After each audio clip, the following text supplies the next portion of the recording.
Welcome back, everyone. This is Physical Education with Coach, and I am Coach Cullen Carroll. Today we're going to continue our testing series. We're going to look at the next step, and that is going to be upper body strength / endurance. Back in the day, I used to have a big beef with this test when I first started doing FitnessGram testing, but then the nomenclature got changed to include not just strength, but endurance of the upper body, and then I finally saw it as, okay, I do see it for what it is. If you can do a lot of push-ups, you have pretty good muscular endurance. Whereas if you're an individual who can't do a lot of push-ups, but you start gaining the ability to do push-ups throughout the year, you're building strength.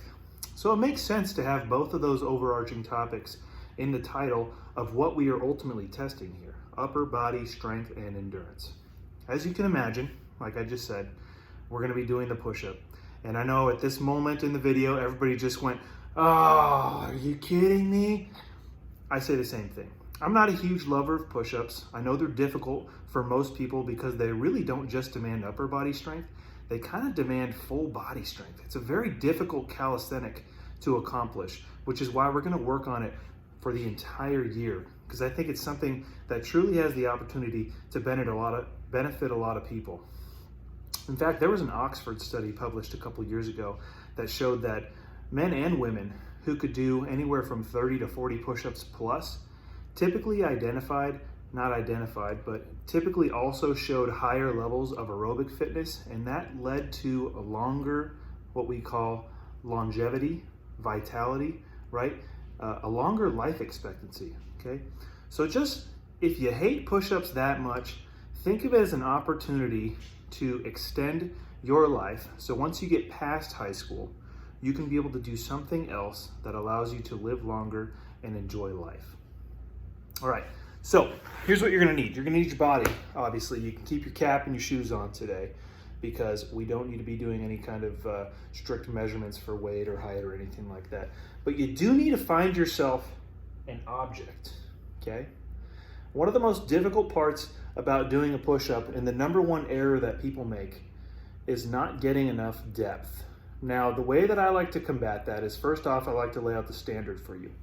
If you are pushing yourself or lowering yourself down, your upper arm needs to be parallel to the floor to reach the bottom position of the push-up. Let me show you what that looks like. From a side view, that means you're about there. Notice my upper arm is about parallel with the floor. Now, let me give you a front view in case you couldn't have seen that. We're getting all the way to about there. Okay, again, we're looking for this portion of our arm, what we call the upper arm, or the humerus bone is the more notable structure in there, to be parallel to that floor you're pushing off of, okay? The nice thing about having a cup is you can measure that distance for parallel. So what I did is I took my tape measure from the last few tests and I measured the distance from my chest to the floor when I was at parallel, and that was about 5 inches, which is your standard plastic cup that you can get from the store. I would have gone with the red Solo cup, but I thought it might have been a little bit inappropriate for the audience here. So put that cup on the ground in front of you, and that's the first thing that you're going to be able to realize. Can I hit that lower position? If you can, then you're going to go ahead and set yourself up into a proper push-up position, which is going to be hands under the shoulders.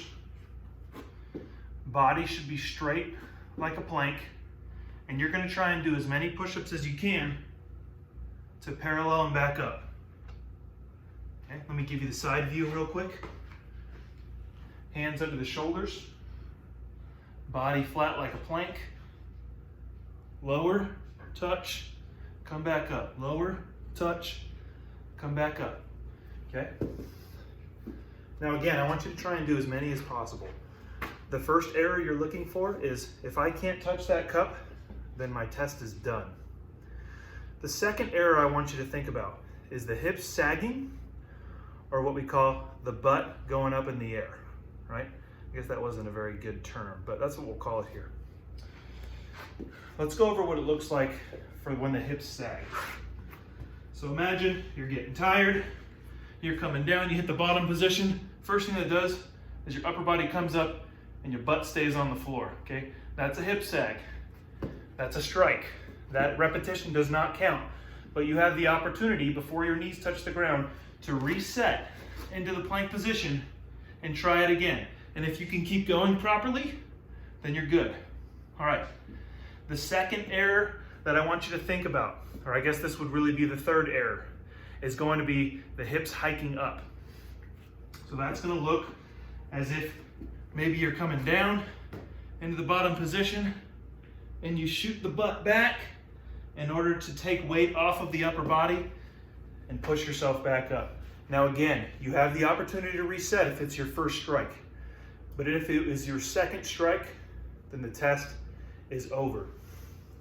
So I'm gonna go ahead and knock out 5 hopefully good push-ups for you right now, just to show you what a good pace looks like for this test. I like to count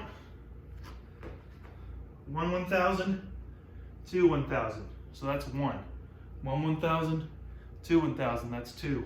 1 1,000, 2 1,000, that's 3. 1 1,000, 2 1,000, that's 4. 1 1,000, 2 1,000, that's 5. Okay, set yourself a nice easy pace, because again, the goal is to try and get as many as you can without stopping. As soon as you take too long of a break, or you have any of those errors, not enough depth, butt goes up, hips sag down, and it happens twice in a row, the test is done. All right, guys, that was the upper body strength endurance test. So I will see you in the next video.